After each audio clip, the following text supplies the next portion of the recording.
기다렸습니다. 이 시간을. 예. 저도 기다렸습니다. 많은 분들이 기다리고 있고. 대선 이후 첫 시간이니까 간단 총평부터 한번 해볼까요? 기쁜 소식부터 전해야 되겠네요. 리얼미터가 조사한 정당 지지도에서 처음으로 국민의당을 제치고 3위를 기록했습니다. 3위. 예, 정당 지지도 3위. 그러니까 1당, 2당 다음에 3당이 된 거죠. 지지율은. 예. 수치를 말씀드리면 9.6% 거의 10%에 도달했는데 CBS 라디오가 리얼미터 1위에서 10일부터 사흘간 전국 19세 이상 유권자 1,516명 대상으로 표본오차 95%, 신뢰 수준 플러스 마이너스 2.5%, 응답률 7.8%, 중앙선관위 여론조사 심의위원회 홈페이지 참고하시면 되는데 개요를 항상 말해야 되니까. 3위 일단 어떠십니까? 네, 제가 지난주에 그 얘기 나왔을 때 6.2%의 그 지지율은 아쉽긴 한데 그것은 현찰일 뿐이고 또 우리가 추가로 어음으로 받은 것들도 꽤 있고 네. 앞으로 노력 이하에 따라서 그 어음이 현찰로 바뀔 것이라고 이제 말씀드린 바가 있는데 어음 9.6. 어음 중에 일부.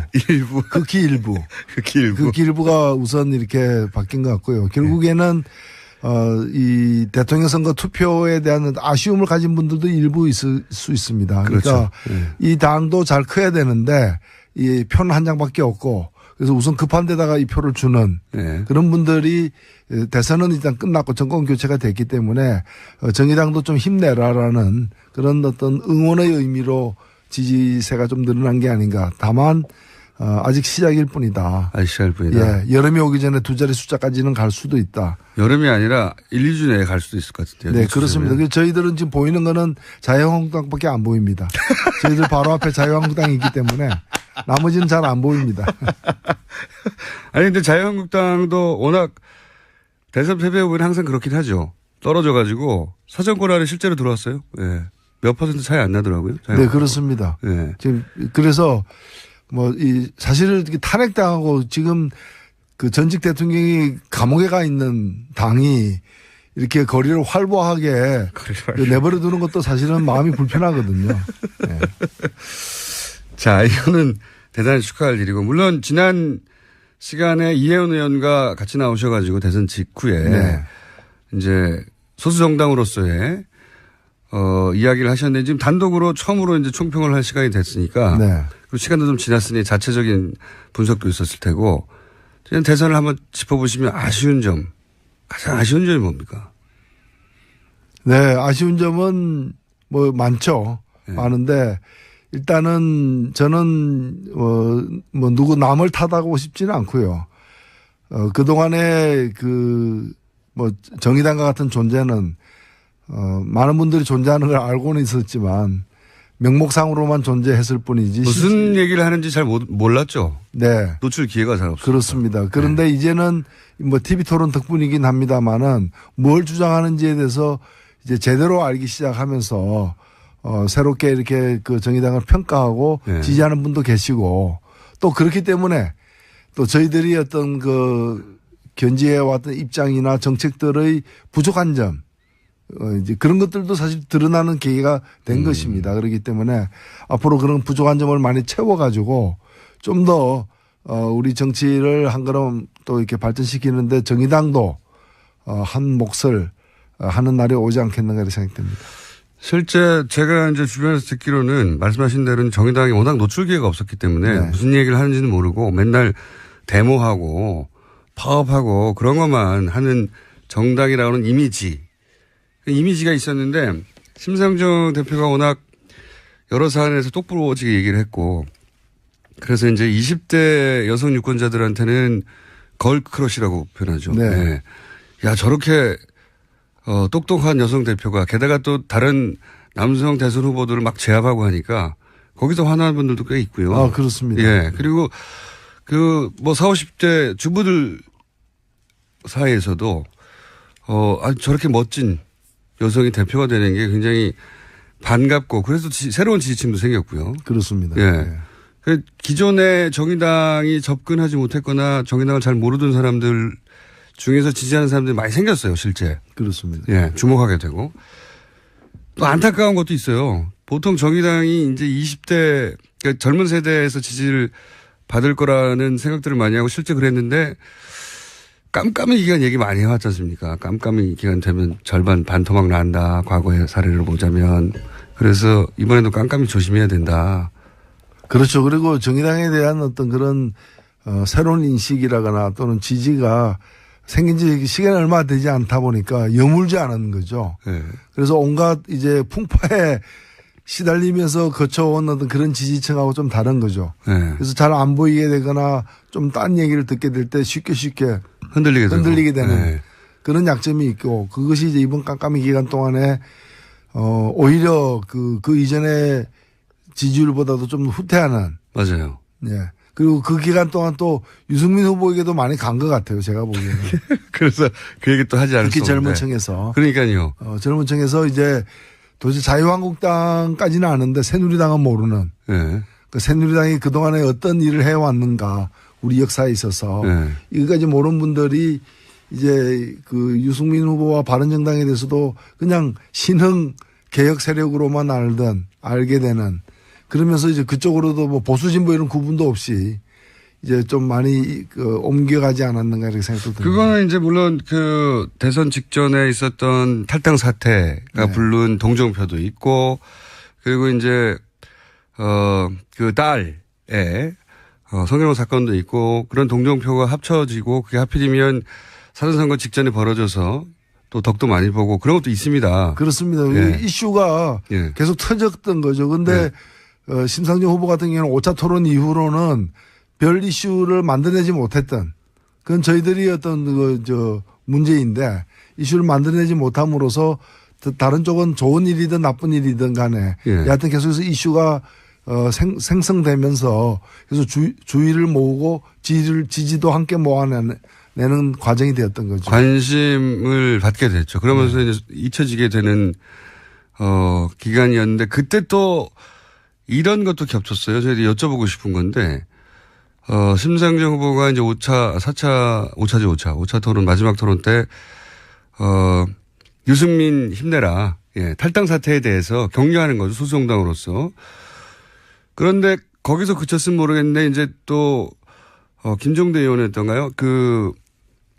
한 라디오 인터뷰와 아마 김현정 뉴스주였던 걸 제가 기억하는데 인터뷰와에서 만약에 심상정 후보가 아니면 누구를 그러면 지지하라고 호소하겠느냐 이런 류의 질문에 대해서 그 단서를 뭐 보수 후보 중에라면 이렇게 달았으면 오해가 없었거나 했을 텐데 단서 없이 유승민 후보라는 이야기를 하다 보니까 힘내라 하고 그 두 가지가 합쳐지면서 이게 정의당의 전략인가?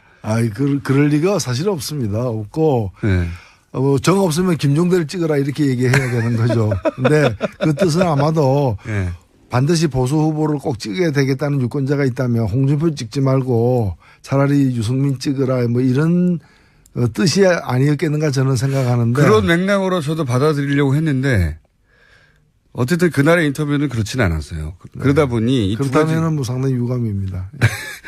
그 두 가지가 합쳐져 가지고 20대 유권자 중에 말씀하셨다시피 진보 보수를 명확하게 구분한다기보다는 말도 명쾌하게 하고 입장도 분명한 소수 정당에 대해서 애정을 가지고 있던 분들 중에 그래 그렇게 큰 차이가 없다면 옮겨가는데 마음의 저항이 없어지는 거죠.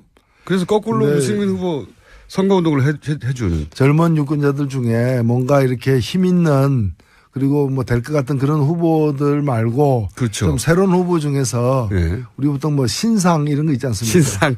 예, 뭐 얼리 어답터 뭐 이런 뭔가 새로 나오게 되면 이제 아직 네. 덜 팔리더라도 자기는 선택하고 싶은 그런 걸 찾으려고 하는 젊은 유권자들에게는 뭐 심상정 후보도 네. 신상으로 보였지만은 유승민 후보도 신상으로 보였던 거죠. 그렇게 신상으로 보이는 뭐랄까요 동정표 선거에서 가장 무서운 동정표가 몰릴 때 이때 정의당 입장에서 그러면 유승민 후보를 찍어도 된다라고 하는 일종의 시그널 허락 같은 심정적인 그래 그럼 괜찮은 거야 하고 옮겨가게 하는 역할을 해줬다는 거죠. 하여튼 저희가 그렇게 여유 있는 집안이 아닌데 말 그렇게 보였다면은 예. 저희들이 좀 그 자만했던 거죠. 예. 그 마지막에는 다들 예민한 시기인데 네. 그런 시그널로 읽힐 게 분명히 있긴 있었어요. 예. 그거는 의도하진 않았더라도 피해가 됐다. 실제로 많이 빠져나갔죠, 막판에. 판세 분석하실 때. 예, 저는 그렇게 생각합니다. 좀 빠져나갔습니다. 빠져나갔고 유승민 후보 쪽으로 간 것도 꽤 있고요. 그래서 순위가 바뀌었지 않습니까? 저는 그게 제일 뼈아픈 대목입니다. 알겠습니다. 취임 대략 한 일주일여간의 행보는 어떻게 평가하십니까? 예, 저는 뭐 일주일이 아니라 뭐 한 달 이상 지난 것 같아요. 많이 지난, 한 달 이상, 더 이상 지난 것 같습니다. 예, 더 이상 지난 것 같죠. 사실 그 인수위 기간도 없이 네. 바로 이렇게 직무를 해야 되기 때문에 우려가 많았었죠. 우려도 많았는데 그에 비춰봐서는 뭐 준비된 대통령이 아니라 네. 몹시 준비된 대통령. 몹시 준비된 의 모습을 보여왔다고 생각되고 사실 이 기간은 아무것도 안 하고 가만히 있어도 그렇죠. 그렇게 생각해 보면 그 전임 대통령 박근혜 네. 같은 경우에는 아무것도 안 하고도 굉장히 이제 칭송을 많이 받던 그렇죠. 시기였거든요. 근데 굉장히 의미 있는 일들을 많이 했다고 저는 지난 일주일 동안에도 네. 한편으로는 공약을 이행한 것이라고도 볼 수 있지만 다른 한편으로는 대단히 상징적인 행보들을 많이 했고 네. 굉장히 영리하게 했어요. 그렇죠. 사실. 지난 네. 일주일간 보인 상징적 행보가 하나의 이벤트, 취임 초기 이벤트가 아니라 앞으로 국정을 어떻게 끌고 나갈 것이라는 걸 보여주는 하나의 그걸 시사해주는 예고편이었기를 저는 바랍니다. 우선순위를 아주 고심해서 골랐겠죠. 네. 수많은 일들 중에. 저도 굉장히 영리한 초반 일주일이었다라고 평가가 되는데 정의당 입장에서는 이렇게 잘하면은 어떻게 됩니까? 저는 이럴 때는 이해득실 따지지 말고 눈 감고 박수 쳐야 된다 눈 감고 생각합니다. 박수 쳐야 된다. 네. 몹시 준비되었다. 네. 아주 특이한 점 하나는 저도 이제 뉴스를 계속 모니터링 하게 되는데 그 뭐 한 달 이상이라고 말씀하셨는데 최소한 1년 이상은 그 자리에 있었던 것 같은 느낌이 자꾸 들어요. 예, 그게 제가 볼 때는 네. 과거의 어떤 집권 경험과 또 그 집권 경험에서 돌이켜볼 때 아쉬운 점이라거나 또는 나중에 그 부족했다고 평가되는 지점들이 있었을 거 아닙니까? 예. 그런 것들을 갖다가 메꾸려는 그런 아주 오랜 기간 동안의 어떤 성찰의 결과다. 그리고 밖에서 보는 사람들은 잘하네, 생각 이상으로 잘하네 이렇게 보일지 몰라도 당사자들은 아마도 지금 이 순간도 살 얼음판을 걷는 그런 심정으로 한 보 한 보를 내딛고 있는 게 아닌가. 특히 오늘 새벽에 그 양정철 전 비서관이 이제 입성하지 않겠다라고 이렇게 발표한 것에서도 보면은 뭐 제가 볼 때 뭐 입성한다 그래서 아무도 욕 안 할 텐데. 큰 문제가 없는데도 불구하고 대단히 조심하는구나. 그런 이제 좀 그런 이제 여러 가지 사려 깊은 그런 태도가 또는 고뇌가 엿보이는 것 같아요. 좀 안 됐다는 생각도 듭니다. 왜냐하면은 한 10여 년간 고생했단 말이죠. 네. 가까이서.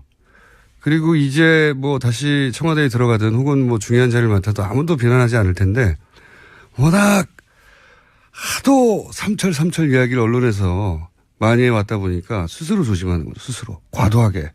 좀 안 됐다는 생각이 듭니다. 저는. 네, 뭐 다 그 사필 규정이기 때문에 보답이 있을 거라 생각됩니다. 그건 사필 규정이 아니지 않습니까? 잘못했을 때 나중에 혼나는 게 사필 규정인데. 알겠습니다. 보답이 있을 것이다. 이건 어떻게 평가하십니까? 다른 당들 있지 않습니까? 네. 가장 먼저는 안철수 전 후보가 전 대표라고 해야 되겠네요. 전 후보는 너무 이상하니까. 전 대표가 한 5일 만에 이제 5년 후에 다시 도전하겠다는 선언, 지나치게 빨랐던 것 같은데 하여튼 그런 선언도 있고, 그 다음에, 자유한국당은 강한 야당이 되겠다라는 선언도 있고, 국민의당 입장에서는 바른정당과 연대 얘기도 막 나오고, 뭐 하여튼 물밑에서 여러 가지 얘기가 나옵니다. 그런 현상들 혹은 뭐 각각의, 행보에 대해서는 어떻게 평가하십니까? 예, 아무래도 뭐 집권당이 이제 정해졌고 그러기 때문에 나머지 특히 야당 세력들 중에서 새로운 어떤 정치 구도를 짜는데 좀 더 유리한 어떤 위치나 또는 이제 그 세력의 확장을 갖다가 시도하는 건 충분히 있을 수 있는 일이라 생각되고요. 또 뭐 예를 들면 바른정당하고 국민의당에서 당론은 아니지만 각각의 당에서 일부 세력들이 뭐 통합을 추진하는 것도 그만큼 정체성이 한쪽은 민주당에서 나온 세력이고 한쪽에서는 새누리당 자유한국당에서 나온 세력이긴 하지만은 그만큼 또 그 정체성이 유사하다는 데서 이제 나온 발상으로 보여지고 그러나 또 다른 한편으로는 과거의 역사성 이런 것 때문에 또 통합이 쉽지만은 않은. 당대 당은 아니어도 의원 단위에서 움직이지 않을까요? 그래서 제가 볼 때 유승민 전 후보는 바른당에 계속 남을 것 같고 예, 예. 또 안철수 전 후보도 국민당에 계속 남을 것 같지만 나머지 사람들이 계속 남을지는 여전히 유동적인 앞으로의 어떤 지방선거라거나 또는 더 길게 보면은 총선까지 내다보면 대단히 유동적인 건 사실이 아닌가 이렇게 생각됩니다. 안철수 후보 워낙 갑자기 다시 보통 이제 대선 지고 나면 이제 반성 얘기 나오고 뭐 백서 얘기 나오고 뭐 회고록 쓰고 혹은 뭐 심지어는 은퇴 얘기도 나오고 한동안 잠잠했다가 그런데 비해서는 안철수 후보가 지나치게 빨리 나온 거 아니냐. 보통 이제 지지자들 이렇게 선거라는 게 마음의 빚을 차곡차곡 쌓아갔다가 이렇게 탁 받아가는 건데 마음의 빚을 쌓을 그런 틈도 없이 너무 빨리 나온 게 아니냐. 전 너무 다급했다. 예, 좀 그런 느낌이 많죠. 사실은. 네. 굉장히 좀 조급하다는 그런 상태가 아닌가 하는 느낌을 주는데. 그런 느낌 많이 줍니다. 아니, 뭐, 재수해서 안 돼서 이제 삼수를 하면은 그 시험이 1년 후에 있는 건데. 네. 삼수한다 그러면서 한 달 후에 시험이 있었으면 좋겠다. 뭐, 이제 그런 심정 비슷한 거죠. 그래서 저는 이 소위 참모진 대선 기간 내내 있었던 참모진 아마 아주 가까운 참모진 누군지는 모르겠습니다. 그런 참모진의 판단이 잘못된 게 아닐까 이번에도 이렇게 빨리 나올 이유는 없지 않습니까 사실. 글쎄요. 그게 참모진의 판단인지 본인의 판단인지. 예, 본인의 판단에 더 가까운 게 아닌가 생각됩니다. 좀 안타깝더라고요 저는. 좀 이렇게 묵혀서 과거에 이제 김대중 전 대통령 뭐 거슬러 나가면 많습니다만 김대중 전 대통령 같은 경우에는 은퇴 선언까지 하고 정계 은퇴 선언을 했다가 이제 몇 년 있다 돌아왔는데 정계 은퇴 선언 때 그 아쉬움과 안타까움 같은 게 잔뜩 사람들 마음에 쌓여 있다가 다시 그걸 받아간 거거든요. 그런 과정이 없어서. 제가 하여튼 뭐 그 부분까지 챙길 여유는 없습니다. 여유는 없고. 저는 뭐 오히려 더 눈여겨봐야 될 것은 뭔가면은 뭐 어저께 나온 여론조사이긴 합니다만은 그 같은 여론조사에서 국민의당이 이제 8.8%인가요? 네네. 4위가 되었는데 물론 여론조사란 거는 뭐 좀 앞으로도 달라질 수 있겠습니다만은 선거 결과 지난 일주일 전에 선거에서 안철수 후보가 얻었던 득표의 거의 3분의 1 수준으로 떨어졌거든요. 네. 절반 이하로 떨어졌는데 일주일 만에 그것도 원래 국민의당을 지지하지 않던 사람들이 문제가 아니라 국민의당을 지지했던 안철수 후보를 지지했던 사람의 3분의 2 가까운 사람이 떨어져 나갔다는 거죠. 마치 무슨 소설 제목처럼 추락하는 것은 날개가 없다는 식으로 이제 떨어져 나가버렸는데 이런 걸 좀 눈여겨봐야 될 것 같아요. 네. 그러니까요. 냉철한 자기 분석이 먼저 있어야 될 것 같은데 그거 전에 먼저 나와서 잘못된 판단이었던 것 같은데 정의당 입장에서 그걸 챙길 여력이 없고요. 이걸 어떻습니까? 그게 이제 초반에 이제 투닥투닥 왔다 갔다 했던 말들이었는데 정의당에 누군가도 입각할 수 있고 바른정당에 누군가도 입각할 수 있고 이건 물론 청와대에서 나온 얘기는 아니었습니다. 이제 민주당 인사들 입에서 이제 본인들의 아이디어였는지 혹은 대선 기간 동안 그런 정도의 아이디어가 왔다 갔다 했던 거를 이제 대선이 끝나고 나서 기쁜 마음에 입 밖으로 낸 건지 그건 모르겠습니다만 그런 아이디어를 왔다 갔다 했잖아요. 정의당 입장에서는 그런 입각 제한이 만약이라도 있다면 어떻게 대응하실 생각이십니까?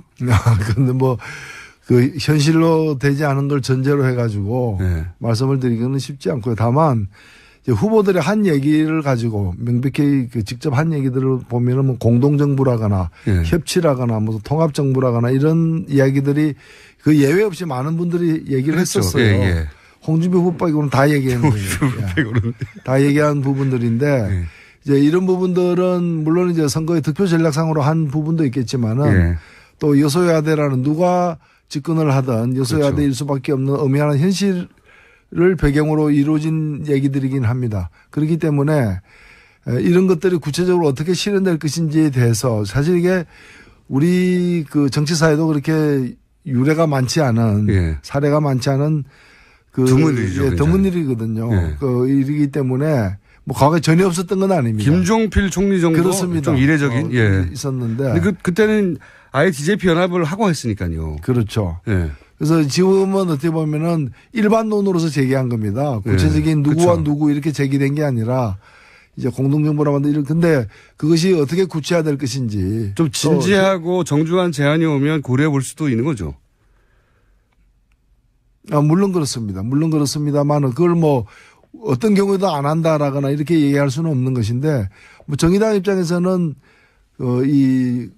뭐 선거 과정에서도 얘기가 됐고 저는 뭐 그전부터도 얘기했습니다만은 예를 들면 어떤 정치 개혁 이런 것을 굵직굵직한 정치 개혁 사안 이런 것을 가지고서 힘을 합하는 예. 선거제도를 바꾼다거나 예. 뭐 아니면은 어떤 저희가 뭐 이번 대선 전에 야 3당 공조도 열심히 했습니다만은 서로가 함께 할 수 있는 여러 가지 그 주요한 정책 추진 사안들이 있을 거 아닙니까? 네. 그러니까 하나하나 이렇게 공조하고 또 흩어졌다 공조하고 이게 아니라 그런 것들 좀 패키지로 해가지고 여기서 여기까지 그리고 그 중에는 뭐 일부 몇 개라도 이렇게 또 직접 집권 세력들이 공약한 건 아니라 하더라도 괜찮은 어떤 정책들이 함께 할 수 있다면은 다른 후보의 정책 중에서 그런 것도 이제 포함시켜가지고 패키지로 해가지고 같이 밀겠다. 이거 뭐 국민들 앞에 떳떳하게 얘기하고, 이런 걸 하기 위해서도 힘을 합하기로 했다라거나 뭐 그렇게 좀 추진되는 것이 더 바람직하지 않겠는가. 그건 뭐 당연히 그런 과정에서. 그런 과정 중에. 그런 과정에서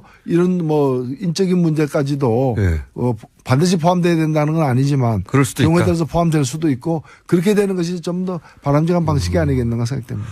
그럴 수도 있겠네요. 과거에 이제 이런 얘기를 드린 이유 중에 하나가 과거에 노무현 그 정부와 당시 이제 민주노동당 관계가 그다지 세련되지 못했었잖아요. 예. 그렇죠. 예. 그런 아쉬운 기억으로 많은 사람들이 남아 있으니까 이번에는 좀 더 세련되고 멋진 어떤 협력 관계를 맺을 수도 있지 않을까. 그래서 그 당시에도 제가 예. 물론 이제 집권 초기는 아닙니다만은 당시 대통령께서 이제 대연정을 예. 가지고 뭘 하겠다 했을 때 사실 그게 당시 한나라당에 의해서 수용될 가능성이 누가 보더라도 적었거든요. 예. 예. 뭐 그 자체도 이제 평가할 지점이 여러 가지가 있겠지만 차라리 소연정 하자. 민주노동당. 그러니까 소연정 해도 나름대로 힘이 되기 때문에 예. 그래서 그 당시 민주노동당이 내걸고 있던 몇 가지 정책 사안들을 또 수용하는 방식으로 해서 뭐 소연정은 어떠냐라는 제가 그 제안했다가 당에서도 상당히 좀 곤란한 지경에 놓이기도 했는데. 잘 모르시겠지만은 노회찬 대표가 당에서 비주류입니다. 그렇지 않습니다. 완전 주류는 아니시잖아요. 제가 뭐 술을 자주 먹지 않기 때문에 주류는 아닙니다만은. 여하간.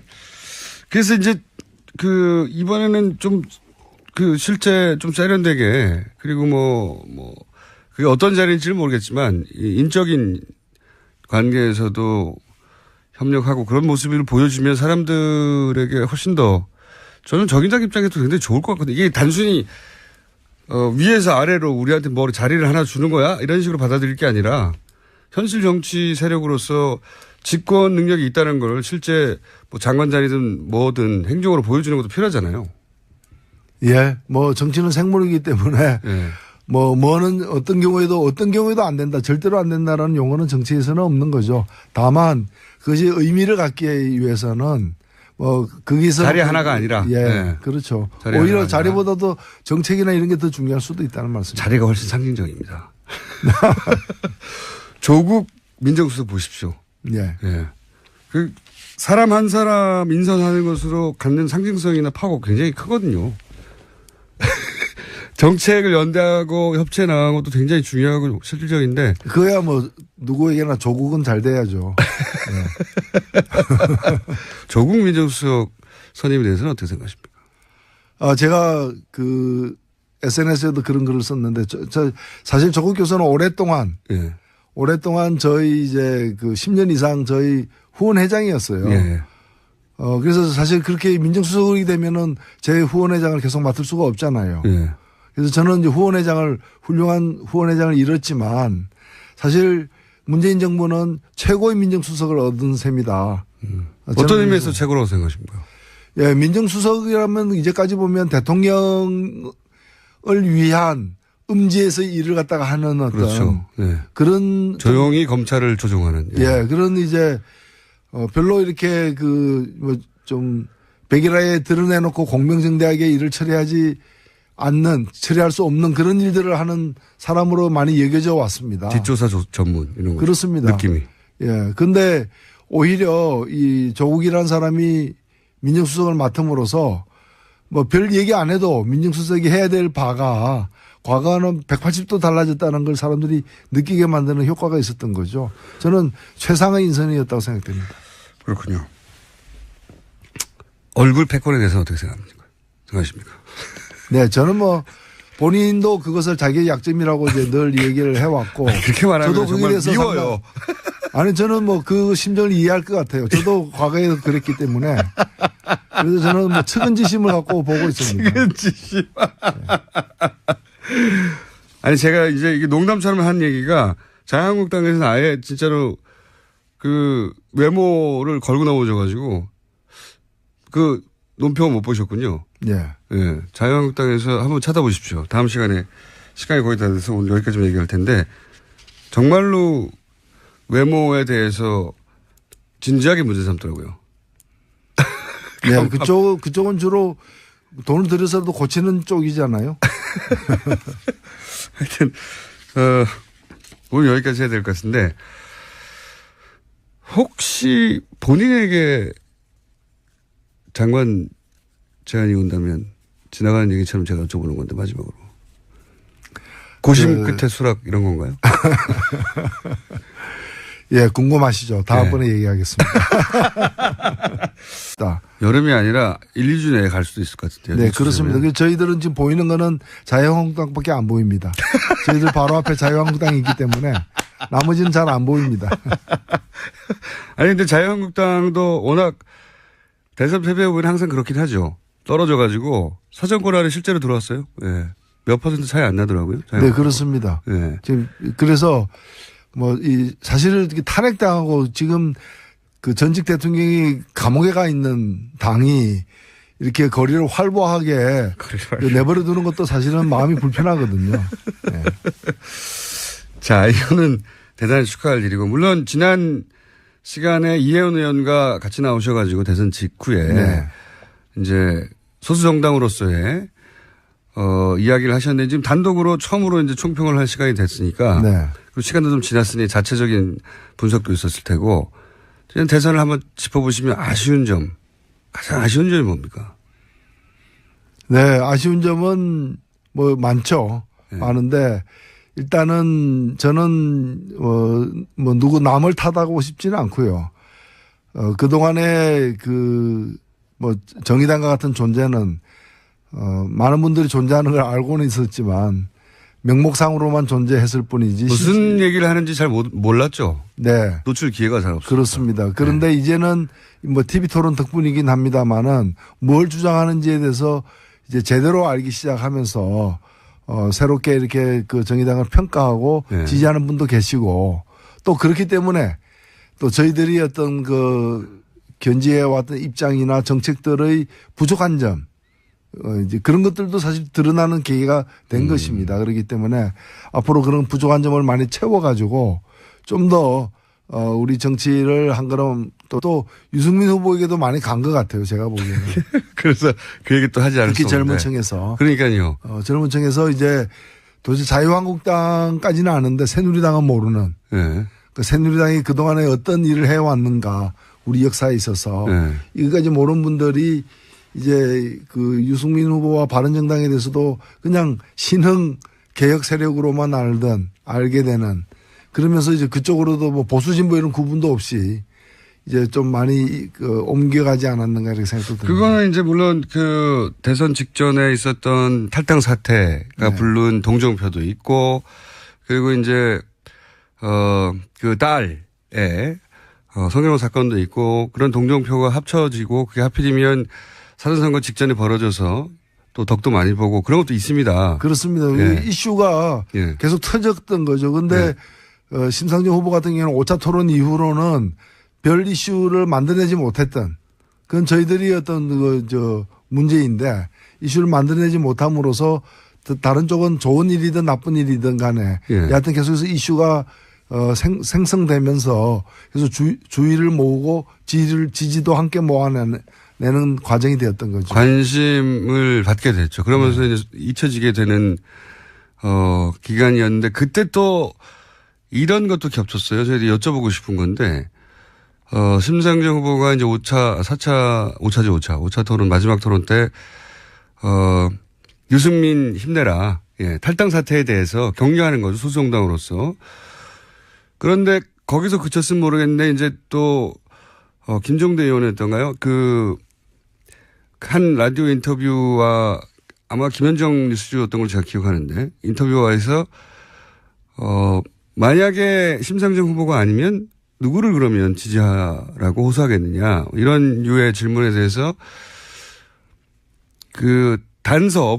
단서를 뭐 보수 후보 중에라면 이렇게 달았으면 오해가 없었거나 했을 텐데, 단서 없이 유승민 후보라는 이야기를 하다 보니까 힘내라 하고 그 두 가지가 합쳐지면서 이게 정의당의 전략인가? 그럴 리가 사실 없습니다. 없고. 네. 정 없으면 김종대를 찍어라 이렇게 얘기해야 되는 거죠. 근데 그 뜻은 아마도 반드시 보수 후보를 꼭 찍어야 되겠다는 유권자가 있다면 홍준표 찍지 말고 차라리 유승민 찍어라 뭐 이런 뜻이 아니었겠는가 저는 생각하는데. 그런 맥락으로 저도 받아들이려고 했는데 어쨌든 그날의 인터뷰는 그렇지는 않았어요. 그러다 보니 그렇다면 뭐 상당히 유감입니다.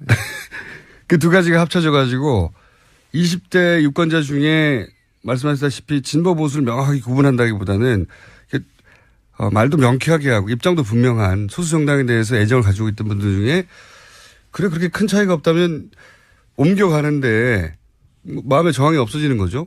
그래서 거꾸로 유승민 후보 선거운동을 해주는. 젊은 유권자들 중에 뭔가 이렇게 힘 있는 그리고 뭐 될 것 같은 그런 후보들 말고. 그렇죠. 좀 새로운 후보 중에서 우리 보통 뭐 신상 이런 거 있지 않습니까? 신상.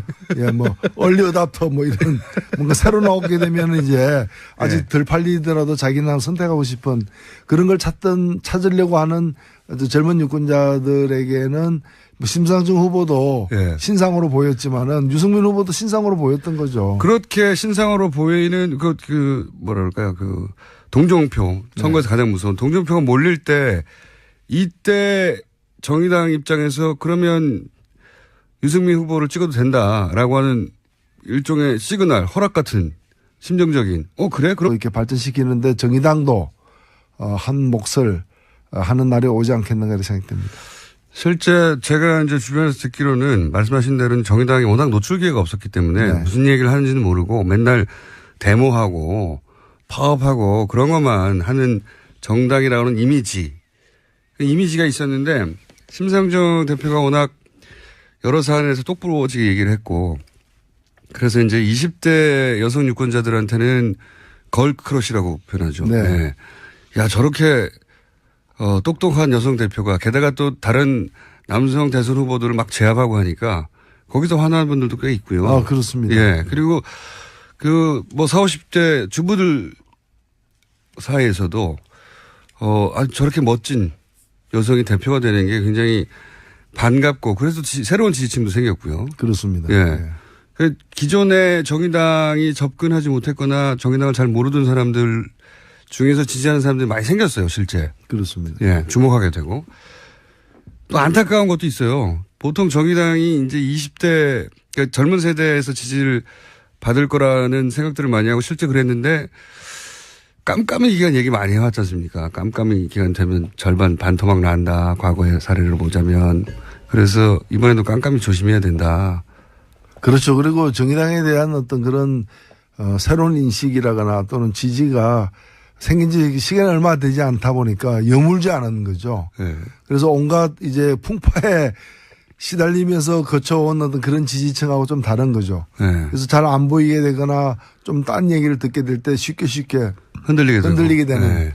그런 약점이 있고 그것이 이제 이번 깜깜이 기간 동안에 오히려 그 이전에 지지율보다도 좀 후퇴하는. 맞아요. 예. 그리고 그 기간 동안 기다렸습니다. 이 시간을. 예. 저도 기다렸습니다. 많은 분들이 기다리고 있고. 대선 이후 첫 시간이니까 간단 총평부터 한번 해볼까요? 기쁜 소식부터 전해야 되겠네요. 리얼미터가 조사한 정당 지지도에서 처음으로 국민의당을 제치고 3위를 기록했습니다. 3위. 예, 정당 지지도 3위. 그러니까 1당, 2당 다음에 3당이 된 거죠. 지지율은. 예. 수치를 말씀드리면 9.6% 거의 10%에 도달했는데 CBS 라디오가 리얼미터 1위에서 10일부터 사흘간 전국 19세 이상 유권자 1,516명 대상으로 표본오차 95%, 신뢰 수준 플러스 마이너스 2.5%, 응답률 7.8%, 중앙선관위 여론조사 심의위원회 홈페이지 참고하시면 되는데 개요를 항상 말해야 되니까 3위 일단 어떠십니까? 네, 제가 지난주에 그 얘기 나왔을 때 6.2%의 그 지지율은 아쉽긴 한데 그것은 현찰일 뿐이고 또 우리가 추가로 어음으로 받은 것들도 꽤 있고 네. 앞으로 노력 이하에 따라서 그 어음이 현찰로 바뀔 것이라고 이제 말씀드린 바가 있는데 어음 9.6. 어음 중에 일부. 극히 일부. 극히 일부가 우선 이렇게 바뀐 것 같고요. 결국에는 이 대통령 선거 투표에 대한 아쉬움을 가진 분들도 일부 있을 수 있습니다. 그러니까 그렇죠. 이 당도 잘 커야 되는데 이 표는 한 장밖에 없고 그래서 우선 급한 데다가 이 표를 주는 그런 분들이 대선은 일단 끝났고 정권 교체가 됐기 때문에 정의당도 좀 힘내라라는 그런 어떤 응원의 의미로 지지세가 좀 늘어난 게 아닌가. 다만 아직 시작일 뿐이다. 아직 시작일 뿐이다. 예, 여름이 오기 전에 두 자리 숫자까지는 갈 수도 있다.